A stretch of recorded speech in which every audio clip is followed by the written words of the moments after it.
দিল্লির কাছে Prestige corporate পার্কের ১৮তম তলায় আজকের দিনটা একটু অন্যরকম ছিল। ফিউশন টেক ইন্ডাস্ট্রিজের আলিশান অফিসে সকাল থেকেই হইচই পড়ে গিয়েছিল। কোম্পানির বিভিন্ন বিভাগের জন্য নিয়োগের দিন ছিল এবং এইচআর ডিপার্টমেন্টে অনেক গুরুত্বপূর্ণ ইন্টারভিউ নির্ধারিত হয়েছিল। আরজা মেহরা ২৮ বছর বয়সী এইচআর ম্যানেজার তার কর্নার অফিসে বসেছিল। তার কেবিন কোম্পানির সবচেয়ে সুন্দর কেবিনগুলোর মধ্যে একটা। বড় কাঁচের জানালা দিয়ে দিল্লির অপূর্ব দৃশ্য দেখা যেত। দেয়ালে তার সাফল্যের সার্টিফিকেট এবং অ্যাওয়ার্ডের ছবি সাজানো ছিল। দামি আসবাব, আমদানি করা কার্পেট এবং ডিজাইনার সাজসজ্জা সবকিছুই তার সাফল্যের গল্প বলছিল। আর যার ব্যক্তিত্ব ছিল প্রভাবশালী। আইআইএম থেকে এমবিএ করার পর সে অনেক বড় বড় কোম্পানিতে কাজ করেছে। তার যোগ্যতা নিয়ে কারও সন্দেহ ছিল না। সে সত্যিই কাজে দক্ষ ছিল, কিন্তু সাফল্যের সিঁড়ি বেয়ে ওঠার সময় কোথাও না কোথাও তার ভিতরে অহংকার বাসা বেঁধে ফেলেছিল। সে নিজেকে অন্যদের থেকে শ্রেষ্ঠ মনে করতে শুরু করেছিল, বিশেষ করে যারা তার মতো সুবিধাজনক পটভূমি থেকে আসেনি তাদের থেকে। তার বিশ্বাস ছিল কর্পোরেট জগতে শুধু তার মতো লোকেরাই সফল হতে পারে। দামি পোশাক, ব্র্যান্ডেড জিনিসপত্র, নামকরা কলেজের ডিগ্রি, এগুলোই তার কাছে কোনো ব্যক্তির যোগ্যতার মাপকাঠি। যারা এই মানদণ্ডে খাঁটাই হয় না, তাদের সে এই কোম্পানির স্ট্যান্ডার্ডের যোগ্য মনে করত না। আজ সকাল থেকেই তার মেজাজ খারাপ ছিল। গতকাল রাতে বাড়িতে বাবা মায়ের সঙ্গে ঝগড়া হয়েছিল এই নিয়ে যে সে কাজে খুব কঠোর হয়ে গেছে, কিন্তু আরজার মারে তার পরিবার তার পেশাদার দায়িত্ব বোঝে না। তার ধারণা ছিল কোম্পানির প্রতিষ্ঠা বজায় রাখতে কোয়ালিটি কন্ট্রোল জরুরি। দুপুরের দিকে আরজা তার কলেজের বান্ধবী প্রিয়ার সঙ্গে ফোনে দীর্ঘ আলাপে মগ্ন ছিল। দুজনেই নিজেদের সাফল্যের গল্প শেয়ার করছিল, একে অপরের কাছে নিজের কীর্তি বড়াই করে বলছিল। প্রিয়া বলল, জানিস আরজা, আজকাল প্রত্যেকেই নিজেকে কর্পোরেট ম্যাটেরিয়াল ভাবে। কাল একটা ছেলে এসেছিল, পুরো লোকাল টাইপ, দেখেই বুঝে গেলাম এ আমাদের কোম্পানির জন্য না। আরজা হেসে বলল, একদম ঠিক বলছিস প্রিয়া, আমি তো সবসময় বলি ফার্স্ট ইমপ্রেশনই লাস্ট ইমপ্রেশন। যদি কেউ প্রেজেন্টেবল না হয় তাহলে কর্পোরেট ওয়ার্ল্ডে তার কাজ করার অধিকার নেই। এই কথোপকথনে আরজা একদম ভুলে গিয়েছিল যে বাইরে রিসেপশন এরিয়ায় অনেক প্রার্থী তার জন্য অপেক্ষা করছে। তাদের ডাকার সময় অনেক আগেই পার হয়ে গেছে, কিন্তু তার কাছে এটা কোনো প্রায়োরিটি ছিল না। বাইরে রিসেপশন এরিয়ায় মেজাজটা ছিল ভিন্ন। সেখানকার ইন্টেরিয়রও খুব চমৎকার ছিল, marble floor, designer sofa set এবং দেয়ালে কোম্পানির সাফল্যের পোস্টার লাগানো। কিন্তু আজ সেখানে টেনশনের পরিবেশ ছিল। অনেক প্রার্থী ইন্টারভিউয়ের জন্য অপেক্ষা করছিল এবং বেশিরভাগই অস্থির হয়ে পড়েছিল। তাদের মধ্যে একজন ছিল আদিত্য, বয়স প্রায় ৩০, মাঝারি উচ্চতা, গমের রং। সে সাধারণ কিন্তু একদম পরিষ্কার পরিচ্ছন্ন পোশাক পরে এসেছিল। একটা সাদা শার্ট যা বাড়িতে ধুয়ে প্রেস করা তৈরি করা, আর একটা নেভি ব্লু প্যান্ট যাতে কোনো ক্রিজ ছিল না। তার জুতো দামি ব্র্যান্ডের না হলেও চকচকে পরিষ্কার ছিল। আদিত্যের চোখে একটা আলাদা শান্তি ছিল। সে না ঘাবড়ে গিয়েছিল না অযথা উত্তেজিত। তার মুখে একটা স্থির আত্মবিশ্বাস ছিল যা তার পুরো ব্যক্তিত্ব থেকে ঝরে পড়ছিল। সে তার ব্যাগ থেকে কিছু ডকুমেন্ট বের করে আরেকবার চেক করছিল, ঘাবড়ানোর জন্য নয়, তার সুবিন্যস্ত স্বভাবের জন্য। রিসেপশনিস্ট ছিল একজন যুবতী মেয়ে, কাজে ব্যস্ত। সে আদিত্যের দিকে না তাকিয়েই বলেছিল, বসুন স্যার, ডাকা হবে। তার স্বর ছিল রুটিনের মতো, যেন সে এই বাক্য দিনে শতবার বলে। আদিত্য বিনয়ের সঙ্গে ধন্যবাদ বলে শান্তভাবে বসে পড়ল। সে চারপাশের পরিবেশ দেখছিল, কোম্পানির সেটআপ, এখানে কাজ করা লোকজন, সবকিছু। তার চোখ যেন সবকিছু যাচাই করছিল। সময় কেটে যাচ্ছিল, প্রথম ১৫ মিনিট, তারপর আধ ঘন্টা। বাকি প্রার্থীরা এখন অস্থির হয়ে উঠছিল। কেউ বারবার ঘড়ি দেখছিল, কেউ মোবাইলে সময় চেক করছিল। একজন ছেলে পানি খাওয়ার অজুহাতে হাঁটাহাঁটি শুরু করল। আরেকজন তার রেজুমে বারবার পড়ছিল, যেন হঠাৎ কিছু ভুলে গেছে। কিন্তু আদিত্য একদম শান্ত ছিল। সে না ঘড়ি দেখছিল, না তার মুখে কোনো অস্থিরতা ছিল। সে শুধু আরাম করে বসেছিল, যেন সময় তার জন্য থেমে গেছে। এই ধৈর্য তার ব্যক্তিত্বের একটা বিশেষত্ব ছিল, যা তাকে অন্যদের থেকে আলাদা করে দিয়েছিল। কোম্পানির ভিতরে এবং বাইরের কার্যকলাপে একটা অদ্ভুত বিপরীত ছিল। ভিতরে আরজা তার বান্ধবীর সঙ্গে মজার কথা বলছিল, একদম বেখবর যে বাইরে লোকেরা তার জন্য অপেক্ষা করছে। বাইরে প্রার্থীরা তাদের কেরিয়ারের একটা গুরুত্বপূর্ণ সাক্ষাৎকারের জন্য প্রস্তুত ছিল, কিন্তু তাদের প্রায়োরিটি অন্য কারোর কাছে গৌণ হয়ে গিয়েছিল। এই পরিস্থিতি কর্পোরেট দুনিয়ার একটা তিক্ত সত্যকে তুলে ধরছিল, কিভাবে ক্ষমতার গতিবিধি মানুষের আত্মসম্মান এবং সময়ের মূল্যকে প্রভাবিত করে। আরজার কাছে এটা একটা সাধারণ দিন ছিল, কিন্তু প্রার্থীদের কাছে এটা তাদের ভবিষ্যতের নির্ণায়ক দিন ছিল। সময় যত কেটে যাচ্ছিল, রিসেপশন এরিয়ায় টেনশন তত বাড়ছিল। দেয়ালে ঝোলানো ঘুড়ির কাঁটা নির্মমভাবে এগিয়ে যাচ্ছিল এবং প্রতিটি মিনিটের সঙ্গে প্রার্থীদের অস্থিরতা বাড়ছিল। কেউ কেউ ফোনে অন্য ইন্টারভিউয়ের সময় চেক করছিল, চিন্তা এই যে অন্য অ্যাপয়েন্টমেন্টের জন্য দেরি না হয়ে যায়। একজন মধ্যবয়সী লোক বারবার তার সাধারণ ঘড়ি দেখছিল, তার মুখে চিন্তার রেখা স্পষ্ট ছিল। সে সম্ভবত কোনো ছোট শহর থেকে এসেছিল, তার পোশাক এবং আচরণ থেকে তা বোঝা যাচ্ছিল। তার জন্য এই ইন্টারভিউ খুব গুরুত্বপূর্ণ ছিল। হয়তো তার পরিবারের আর্থিক অবস্থা উন্নতির আশা এই চাকরির সঙ্গে জড়িত ছিল। অন্যদিকে একটা যুবতী মেয়ে তার রেজিউমে বারবার চেক করছিল। তার চোখে স্বপ্ন ছিল এবং মুখে দৃঢ়তা, কিন্তু এই অযথা দেরির কারণে তার আত্মবিশ্বাস টলতে শুরু করেছিল। সে ভাবছিল, কোথাও ভুল হয়নি তো, ভুল দিন বা ভুল সময়ে আসেনি তো। কিন্তু এদের সবার মাঝে আদিত্যের আচরণ ছিল একদম আলাদা। সে শুধু শান্তই ছিল না, চারপাশের পরিবেশকে গভীরভাবে বোঝার চেষ্টা করছিল। তার চোখ কখনো কোম্পানির ডিসপ্লে বোর্ডে যাচ্ছিল, যেখানে কোম্পানির সাফল্যের বিবরণ লেখা। কখনো সে এখানে কাজ করা কর্মচারীদের আচরণ লক্ষ্য করছিল। সে দেখল রিসেপশনিস্ট কিভাবে যান্ত্রিকভাবে কাজ করছে, তার মধ্যে কোনো ব্যক্তিগত স্পর্শ নেই। সে এটাও লক্ষ্য করল, কোম্পানির দেয়ালে মিশন এবং ভিশন স্টেটমেন্টে হিউম্যান ভ্যালু এবং এমপ্লয়ি কেয়ারের মতো শব্দ লেখা আছে, কিন্তু বাস্তবে তার কোনো প্রমাণ নেই। তখনই তার চোখ একটা মেয়ের ওপর পড়ল, যে লিফট থেকে নেমে দ্রুত রিসেপশনের দিকে আসছিল। এ ছিল কাব্যা, কোম্পানির জুনিয়র অ্যাসিস্ট্যান্ট। ২৪ বছর বয়সী কাব্যার ব্যক্তিত্ব ছিল একদম সাদামাটা এবং স্বাভাবিক। তার মুখে প্রাকৃতিক হাসি ছিল এবং চোখে একটা আলাদা ঝিলিক, যা সত্যিকারের সহানুভূতিতে ভরা। কাব্যার পোশাকও তার ব্যক্তিত্বের প্রতিফলন ছিল। সিম্পল কুর্তা আর পায়জামা, কোনো ভারী মেকআপ নেই, শুধু পরিষ্কার এবং সুবিন্যস্ত লুক। তার হাতে কয়েকটা ফাইল ছিল, যা সে HR ডিপার্টমেন্টে পৌঁছে দিতে এসেছিল। কাব্যা যখন রিসেপশনের কাছে পৌঁছাল, তখন সে দেখল অনেক লোক অপেক্ষা করছে। তার চোখ আদিত্যের উপর পড়ল, যে একদম শান্তভাবে বসে আছে। তার সহজাত বুদ্ধি দিয়ে সে বুঝে গেল এখানে কিছু গণ্ডগোল হয়েছে। এক্সকিউজ মি, কাব্যা রিসেপশনিস্টকে জিজ্ঞাসা করল, এই সবাই কি আজকের ইন্টারভিউয়ের জন্য এসেছে? রিসেপশনিস্ট বিরক্ত হয়ে বলল, হ্যাঁ, কিন্তু আরিয়া ম্যাম এখন ব্যস্ত। কাব্যা ঘড়ি দেখল এবং রিসেপশনে রাখা ফাইলটা তুলে দেখল। তার চোখ বড় হয়ে গেল। সে দেখল ইন্টারভিউয়ের শিডিউল ফাইল এখনও HR ডিপার্টমেন্টে পাঠানো হয়নি। এটা একটা গুরুতর অবহেলা ছিল। এই ফাইল আরিয়া ম্যামের কাছে এখনও কেন পৌঁছয়নি?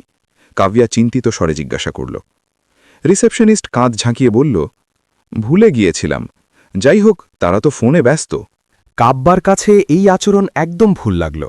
সে তৎক্ষণাৎ ফাইলটা তুলে নিয়ে বলল, এটা তাড়াতাড়ি আরজা ম্যামের কাছে পৌঁছে দিতে হবে। এদের কতটা সময় নষ্ট হয়ে গেছে। তারপর সে প্রার্থীদের দিকে ফিরে তাকাল।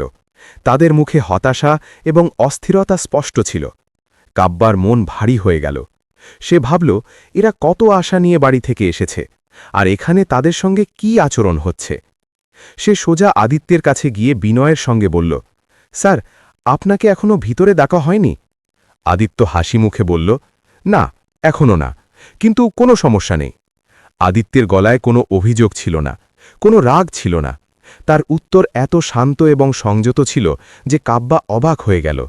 সাধারণত এতক্ষণ অপেক্ষা করার পর মানুষ চটে যায়, কিন্তু এই মানুষটা আলাদা ছিল। কাব্যা অনুভব করল এই ব্যক্তির মধ্যে কিছু বিশেষ আছে। তার আচরণে একটা মর্যাদা ছিল, একটা অভ্যন্তরীণ শান্তি ছিল, যা বাইরের পরিস্থিতি দিয়ে প্রভাবিত হচ্ছিল না। আপনি পানি খাবেন? কাব্যা জিজ্ঞাসা করল। আদিত্য বলল, যদি আপনার অসুবিধে না হয়। কাব্যা তৎক্ষণাৎ উঠে পাশের ওয়াটার কুলার থেকে এক গ্লাস পানি নিয়ে এলো। সে এটা একদম স্বাভাবিকভাবে করল, যেন এটা তার দায়িত্ব। তার আচরণে কোনো দেখানো ছিল না, বরং সত্যিকারের মানবিক সহানুভূতি ছিল। পানি দেওয়ার সময় কাব্যা বলল, সরি স্যার, এত দেরি হওয়া উচিত হয়নি, এটা আমাদের ভুল। আদিত্য পানি খেয়ে হেসে বলল, আমার অপেক্ষা করার অভ্যাস আছে। আর ভালো কাজের জন্য তো অপেক্ষা করতেই হয়। এই উত্তর শুনে কাব্যা আরও প্রভাবিত হল। সে ভাবল, এই ব্যক্তি শুধু ধৈর্যশীল নয়, ইতিবাচক চিন্তাও রাখে। এত অপমানজনক পরিস্থিতিতেও সে তার সংযম এবং শিষ্টাচার বজায় রেখেছে। কাব্যা অন্য প্রার্থীদের কাছেও গিয়ে জিজ্ঞাসা করল তাদের পানি লাগবে কিনা বা অন্য কিছু চাই কিনা। সে সবাইকে এই দেরির জন্য ক্ষমা চাইল। তার আচরণ এত বিনয়ী এবং সহানুভূতিপূর্ণ ছিল যে প্রার্থীদের মন একটু হালকা হয়ে গেল। এরপর কাব্যা তৎক্ষণাৎ আরজার কেবিনের দিকে গেল। সে জানত এই পরিস্থিতি তাড়াতাড়ি ঠিক করতে হবে। সে দরজায় টোকা দিল। ভেতর থেকে আওয়াজ এলো, কাজ থাকলে পরে এসো। কিন্তু কাব্যা সাহস করে আবার টোকা দিল, ম্যাম, এটা জরুরি। আরজা বিরক্ত হয়ে দরজা খুলল। কি হয়েছে? কাব্যা ফাইলটা এগিয়ে দিয়ে বলল, ম্যাম, আজকের ইন্টারভিউয়ের ফাইল। বাইরে অনেক প্রার্থী 1.5 ঘন্টা ধরে অপেক্ষা করছে। আরজা ঘড়ি দেখে ফাইলটা বিরক্ত হয়ে নিল। ঠিক আছে, এক এক করে পাঠিয়ে দাও। কাব্যা বলল, ম্যাম, তারা খুব অস্থির হয়ে গেছে এত দেরি হওয়ায়। আরজা তার কথা উপেক্ষা করে বলল, এটা কর্পোরেট ওয়ার্ল্ড কাব্যা, এখানে ধৈর্য রাখতে হয়। এখন যাও, প্রথম প্রার্থীকে পাঠাও। কাব্যা ফিরে এসে দেখল আদিত্য এখনও একই শান্তিতে বসে আছে। সে সব প্রার্থীকে বলল, সরি ফর দ্য ডিলে, এখন ইন্টারভিউ শুরু হবে। এক এক করে ইন্টারভিউ শুরু হলো। যেই ভিতরে যাচ্ছিল প্রায় 10-15 মিনিট পর হতাশ মুখে বাইরে আসছিল। তাদের মুখে হতাশা স্পষ্ট ছিল। কেউ মাথা নাড়তে নাড়তে বেরোচ্ছিল, কারো মুখে রাগ। কাব্যা এসব দেখছিল এবং তার মন ভারী হয়ে যাচ্ছিল। সে বুঝতে পারছিল ভিতরে কি হচ্ছে, আর যার আচরণ প্রার্থীদের সঙ্গে কেমন। শেষে আদিত্যর পালা এলো। কাব্যা তাকে ভিতরে যাওয়ার জন্য বলল। আদিত্য তার কাগজপত্র গুছিয়ে একটা গভীর শ্বাস নিয়ে আরজার কেবিনের দিকে এগিয়ে গেল। তার পায়ে কোনো দ্বিধা ছিল না, শুধু একটা স্থির আত্মবিশ্বাস। আরজা তার চেয়ারে বসেছিল। তার সামনের টেবিলে আদিত্যর রেজুমে টহলা পড়েছিল। আদিত্য যেই ভিতরে ঢুকল, আরজা তাকে মাথা থেকে পা পর্যন্ত দেখল। তার দৃষ্টি আদিত্যর সাধারণ পোশাকের ওপর আটকে গেল। তার মুখে একটা তাচ্ছিল্যের ভাব ফুটে উঠল। গুড আফটারনুন ম্যাম, আদিত্য বিনয়ের সঙ্গে বলল। আরজা শুধু হাতের ইশারায় তাকে বসতে বলল। আদিত্যের অভিবাদনের কোনো জবাব দিল না। এটাই প্রথম ইঙ্গিত ছিল ইন্টারভিউ কেমন হতে চলেছে। আরজা রেজুমে তুলে দেখে আদিত্যের দিকে তাকিয়ে বলল, মিস্টার আদিত্য সিং, আপনার রেজুমে তো ঠিকঠাক আছে, কিন্তু একটা কথা বলি, এই পোস্টের জন্য একটু কর্পোরেট লুক দরকার।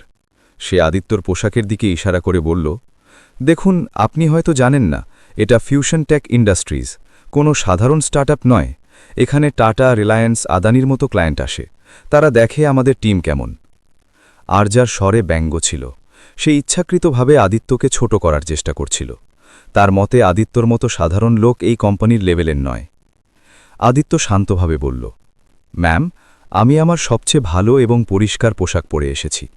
আমার বিশ্বাস আমার কাজ এবং যোগ্যতা আমার পোশাকের চেয়ে অনেক বেশি গুরুত্বপূর্ণ। আরজা ব্যঙ্গাত্মক হাসল। ও রিয়েলি মিস্টার আদিত্যা, আপনি হয়তো কর্পোরেট দুনিয়া ভালো করে বোঝেন না। এখানে পোশাকই পরিচয়। যদি আপনি প্রফেশনাল না দেখান, তাহলে ক্লায়েন্টরা ভাববে আমাদের কোম্পানি কী লেভেলের। সে আরও বলল, আমাদের এখানে যারা কাজ করে তারা সবাই ব্র্যান্ডেড পোশাক পরে। আপনার এই সাদামাটা ভাব এখানে ফিট হবে না। আদিত্য ধৈর্য ধরে বলল, ম্যাম, আমি বুঝি প্রেজেন্টেশন গুরুত্বপূর্ণ, কিন্তু আমার মতে আসল প্রেজেন্টেশন ব্যক্তিত্ব থেকে আসে, পোশাক থেকে নয়। আমি আমার কাজ দিয়ে কোম্পানির ইমেজ তৈরি করব। আরজা জোরে হাসল। ব্যক্তিত্ব? এটা কি জিনিস? ক্লায়েন্ট মিটিংয়ে আপনি এই পোশাকে গেলে তারা কি ভাববে? আমাদের কোম্পানি যাকে তাকে হায়ার করে? সে রেজুমের পাতা উল্টাতে উল্টাতে বলল, আর হ্যাঁ, আপনি যে কলেজ থেকে পড়াশোনা করেছেন, সেন্ট জেলিয়ার্স কলেজ, রাঁচি, এই নাম আমি প্রথম শুনলাম। হয়তো কোনো লোকাল ইউনিভার্সিটির হবে। আরজার স্বর আরও তাচ্ছিল্যপূর্ণ হয়ে গেল। দেখুন মিস্টার আদিত্যা, আমাদের কোম্পানিতে সাধারণত আমরা আইআইটি, আইআইএম বা দিল্লি ইউনিভার্সিটির মতো নামকরা ইউনিভার্সিটির গ্র্যাজুয়েটদের প্রায়োরিটি দিই। এটা কোয়ালিটি অ্যাসুরেন্সের ব্যাপার। আদিত্যের মুখে এখনও শান্তি ছিল, কিন্তু তার চোখে একটা দুঃখের ছায়া পড়ল।